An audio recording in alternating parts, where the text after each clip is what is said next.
KUHP baru memperbaiki syarat penahanan. Kalau di KUHP yang existing sekarang, penahanan itu sangat subjektif oleh penyidik.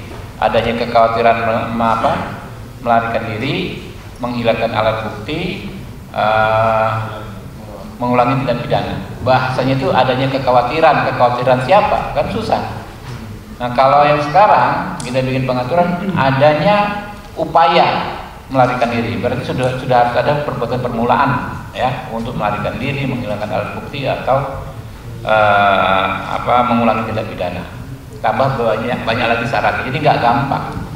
Sewenang-wenang orang ditahan sebelum proses persidangan. Undang-undang hukum acara pidana ya, yang akan dibahas segera karena surprise-nya per hari ini sudah keluar. Sudah ditandatangani Presiden Republik Indonesia Pak Prabowo Subianto.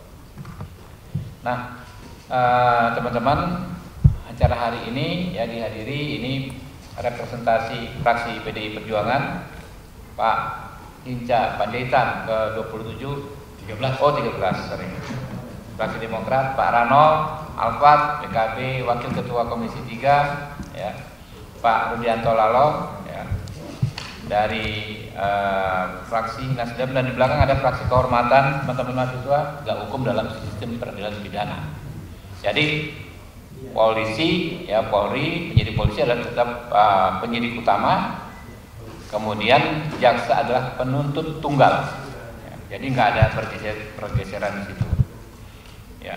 Berikutnya KUHP baru mengandung ya banyak perbaikan sebagaimana saya bilang tadi, karena menyesuaikan dengan KUHP baru yang mengandung nilai restoratif, ya, restitutif dan rehabilitatif. Ya. Lanjut, ya, KUHP baru mencegah kekerasan. Nah, kita tahu kita sering mendapatkan persoalan kekerasan dalam penyidikan, ya. Kayak kemarin waktu kita yang di Palu ada yang meninggal. Di KUHP yang baru ini kita siasati, ya, kita atur agar berkurang semaksimal mungkin, di antaranya dengan pengadaan CCTV atau kamera pengawas dalam setiap pemeriksaan dan di setiap ruangan di mana ada penahanan ya. Jadi di ruang tahanan itu harus ada CCTV dan dalam setiap pemeriksaan harus ada perekaman. Ini di pasal 31 nanti ya. Lalu KUHP baru memperkuat peran advokat. Ya, advokat ini kan orang yang bekerja melindungi hak-hak orang yang bermasalah dengan hukum. Kalau kemarin advokat ya selama 44 tahun mendampingi kliennya diperiksa, dia cuma bisa mencatat dan mendengar.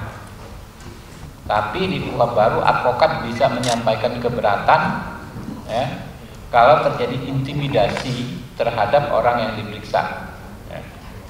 Lalu ada penambahan, advokat juga bisa mendampingi saksi dan korban.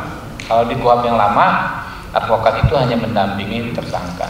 Banyak perkara, misalnya ya ada 15 orang mahasiswa demo misalnya, bentrok, ditangkap, gitu kan. Kalau zaman dulu ini ya, semua diperiksa sebagai saksi dulu.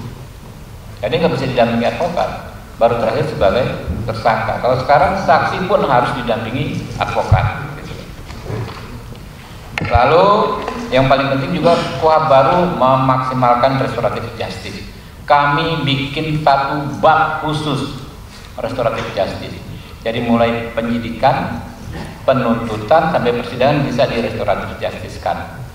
Jadi intinya restoratif justice itu kan bagaimana penyelesaian perkara dengan orientasi pemulihan kerugian korban, bukan semata-mata menghukum si pelaku dengan melibatkan korban dan pelaku. Jadi kalau ada misalnya dalam pidana tertentu ya, ada kesepakatan antar korban dan pelaku, restoratif justice bisa dihentikan. Kita contoh dulu kasus pidana ibu-ibu yang dituduh ngambil coklat itu ya, ngambil coklat, kakek samirin, ya kakek samirin, nenek apa gitu ya, ya ambil kayu gitu kan, ambil pisang kan kecil. Tapi kalau menurut aturan yang lama memang harus diselesaikan sampai sidang, nggak mengenal perdamaian pidana kan. Nah kalau sekarang bisa diselesaikan dengan restoratif justice, bisa dimaafkan. Jadi diputus oleh pengadilan, tapi putusannya adalah perbuatan yang terbukti tetapi dimaafkan dan tidak dikenai hukuman. Ya, Itu di KUHP baru yang kita coba maksimalkan. Hal lain, kami membuat pengaturan di KUHP baru ini soal hak-hak kelompok rentan, perempuan, difabel, ya, kemudian orang lanjut usia. Ini kan akan ada kendala-kendala ketika mereka memproses hukum, menghadapi proses hukum, maka harus dapat perhatian yang khusus dan dilindungi hak-haknya. Nah, yang signifikan juga KUHP baru memperbaiki syarat penahanan. Kalau di KUHP yang existing sekarang, penahanan itu sangat subjektif oleh penyidik. Adanya kekhawatiran melarikan diri, menghilangkan alat bukti, mengulangi tindak pidana. Bahasanya itu adanya kekhawatiran siapa? Kan susah. Nah, kalau yang sekarang kita bikin pengaturan adanya upaya melarikan diri, berarti sudah harus ada perbuatan permulaan, ya, untuk melarikan diri, menghilangkan alat bukti atau mengulangi tindak pidana. Tambah banyak lagi syarat. Jadi nggak gampang sewenang-wenang orang ditahan sebelum proses persidangan. Mungkin itu teman-teman, ada tambahan dari rekan-rekan Pak Rano sedikit. Pak Ija dikit ngomong pantas ya. Secara terbuka menyampaikan ke publik untuk memaknai meaningful participation ini, untuk membahas sebuah rancangan undang-undang. KUHP ini sangat penting bagi kita semua sebagai bukti konkret Indonesia negara hukum. Karena itu engine utama memastikan negara hukum ini salah satunya adalah KUHP baik. 44 tahun sudah berlangsung, tentu sudah layak untuk kita perbaiki. Karena itu Komisi 3 di bawah pimpinan Komisi 3 beberapa minggu ke depan ini kami akan turun ke dapil masing-masing. Karena itu selain hari ini untuk kami sampaikan draftnya, semua publik bisa mengakses, kami atau paling tidak saya kembali ke dapil saya akan bertanya kepada masyarakat, siapapun dia, tentang pengalamannya yang pernah dialaminya, sehingga dengan demikian kita punya banyak lesson learned, pelajaran masa lalu yang kita coba dengarkan dan adopsi untuk melengkapi pikiran-pikiran yang sudah disiapkan oleh DPR RI. KUHP ini sebagai usul inisiatif dari DPR, nanti baru pemerintah masuk, baru kami bersama-sama. Intinya saya ingin menambahkan dari pimpinan tadi, semua kami di Komisi 3 akan kembali ke dapilnya masing-masing untuk menyerap dan mendengarkan aspirasi baik dari lingkungan kampus, kepolisian, kejaksaan, pengadilan, dan masyarakat luas, terutama juga kelompok-kelompok aktivis dan pejuang-pejuang di masyarakat sipil, untuk kita dengarkan masukannya, untuk kita lengkapi KUHP kita ini. Karena itu saya mengimbau, kami mengimbau kepada seluruh masyarakat Indonesia, mari tumpahkan pikiranmu, kasih ide dan pikiranmu agar KUHP yang kita bahas bersama ini bisa memenuhi rasa keadilan kita semua. Itu saja pimpinan. Ya, teman-teman, ini mungkin ada ini. Nah, simbolik bro, Mbak dipotong simbolik. Scan. Jadi jangan sampai kayak undang-undang TNI ada draft yang berbeda, yang beredar dengan yang kita bahas, ya. Yuk. Coba. Ada yang mau coba? Oke. Udah ya? Bang, Fatu Bang. Yes.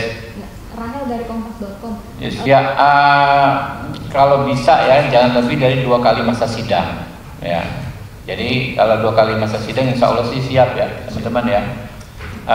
KUHP ini pasalnya nggak terlalu banyak, nggak nyampe 300 pasal.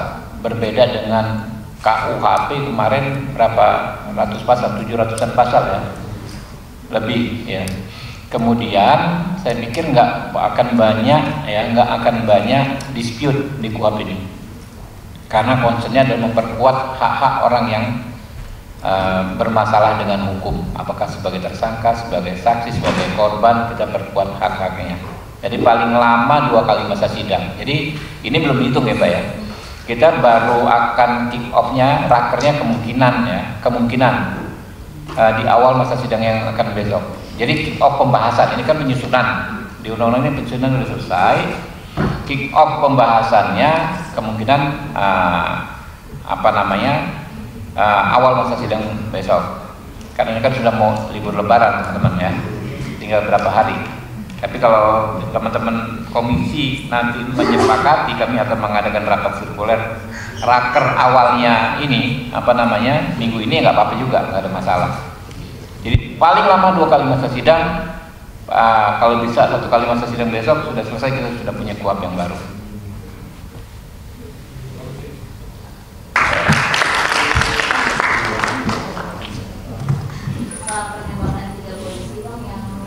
Kami lihat ya, saya lihat tadi di media online kata sudah mengaku ya nembak oknum TNI ya. Ya kita dorong untuk ditegakkan hukum apa deh. Kalau zaman sekarang nggak akan ada yang bisa ditutup-tutupi. Ya. Siapapun pelakunya harus bertanggung jawab. Dan kalau memang ada terbukti dengan perencanaan, maka kami sangat mendukung dalam kasus ini diterapkannya hukuman mati ya kepada pelaku. Karena keji sekali. Saya kan orang situ. Saya orang Lampung, kebetulan waktu KKN itu saya di Waikanan. Ya. Saya paham sekali bahwa judi itu sangat meresahkan. Ya.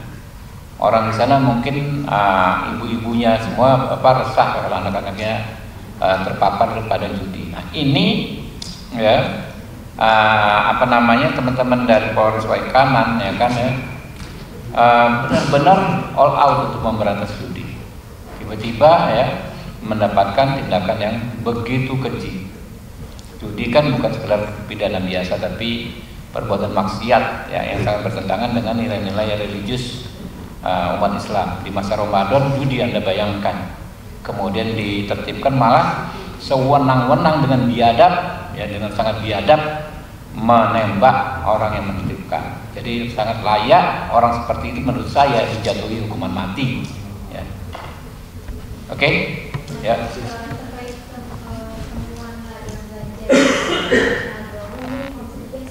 Ladang ganja kami juga baru tahu dari media. Kami punya jalur komunikasi ya, lancar komunikasi kami dengan pihak Polri ya, kami selalu berkomunikasi dan saya sudah meminta kepada LO Polri ya, Brigadir Jenderal Didi apa namanya itu? Didi Sugianto, itu dia orang itu ya kan? Brigjen Didi untuk menghubungi Polri agar dalam waktu paling secepatnya memberikan laporan tertulis kepada kami terkait kasus ini.